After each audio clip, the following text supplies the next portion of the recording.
Harriettville once a year market. Actually, I think there's one in October as well, twice a year market. And now I found this gentleman here, Mr. Spinning His Wool. This is a very interesting handmade machine. And when did your father make it, mate? About 50 years ago. Right, in the 70s. So Mick Ticket? Mark Ticket, sorry. Mark Ticket is one of the very few male spinners in this country. If you go into the Himalayas, you'll find men walking around with their drop spindles. Yeah? I'll spin on a drop spindle too. Yeah, you would, wouldn't you? Yeah. And I started on cotton on an Indian chakra wheel.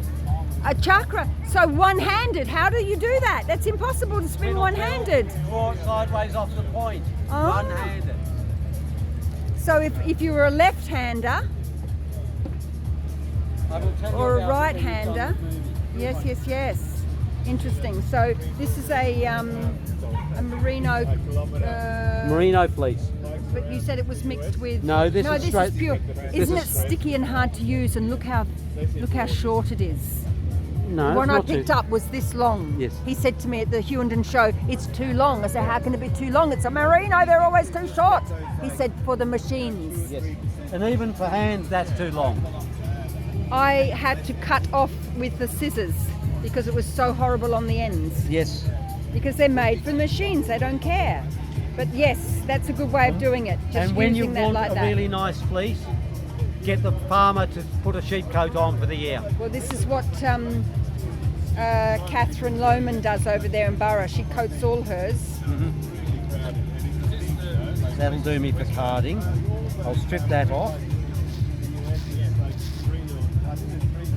Okay, so this is your throwaway?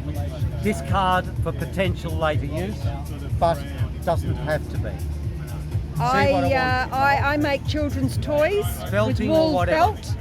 So yeah, always I like keep it those nice and fine discards. and even. Unless it's full of prickles and that. I like a clean fleece. Yeah, but you like to spin in the grease? Yes. Of course, because then when you wash it, it sets it nicely. Also, there's a little bit of lanolin still in it, makes a better jumper. That's it. I was looking at a show about the Irish jumpers, and she said some of those are full linen. I mean, obviously they would be washed, they have to be cleaned. So you're washing it in warm water, and it retains the beautiful quality. You need to scour all the lanolin out if you're dyeing. If you're not dyeing, you can afford to leave some of the lanolin in. And you can see how I'm transferring this back and forth until I get a suitable blend that I can draw from evenly. And this is the trick when you're doing fine spinning, which is what I do for the shows each year. I do my fine spinning, and you really need to prepare well, don't you? Yeah. But the way I do it normally for my craft wool is I do the least preparation, I do the fastest spinning like I'm a beginner, and it comes up beautifully once it's washed. But yeah, fine spinning, there you go. And then it doesn't matter that it's so short. This ain't that short. Oh, you picked out a piece that was a bit longer, didn't you? Yeah. Wow, you know what you're doing there, right? Just to loosen it. Yeah. And that's your roll lag.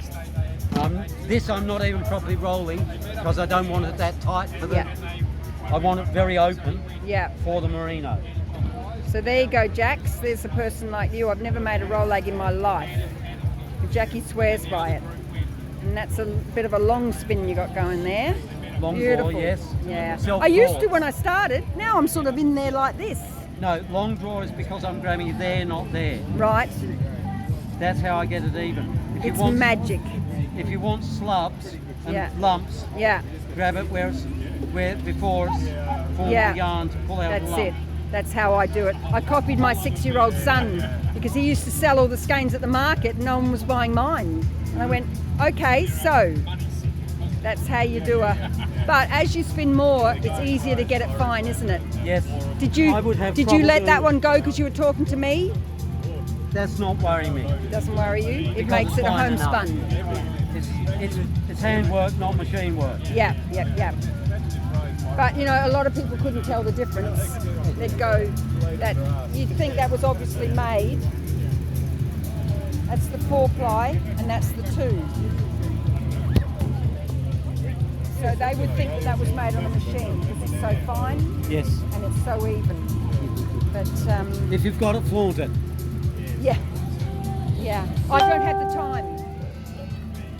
When my land is paid for and I've got a house to live in, I will have the time. But at the moment, I do thick, chunky stuff, chuck it in a rainbow dyeing pot, and flog it off. But that's a good, nice spinning wheel. No, And I make no the hooks noises. I make the hooks myself because I wear the alpaca in particular will cut through them because it's dry and dusty. Can you sell me some hooks? Or can I swap for some fleece? I make those to fit that.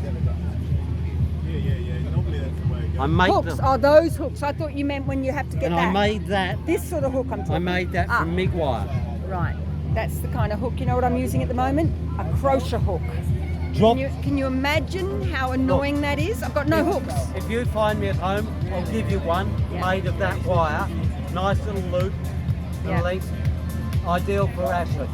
Because this one you can use a straight one, but Ashfords need to have that bend in them. No, this needs a bend to come out. Ah, They all do, Yeah. but it's a more subtle bend because right. it's longer. Yeah. Very good. Crazy. Oh my Lord. Okay, we're going to call that a mini documentary. Thank you very much, Mark. It's lovely to meet you.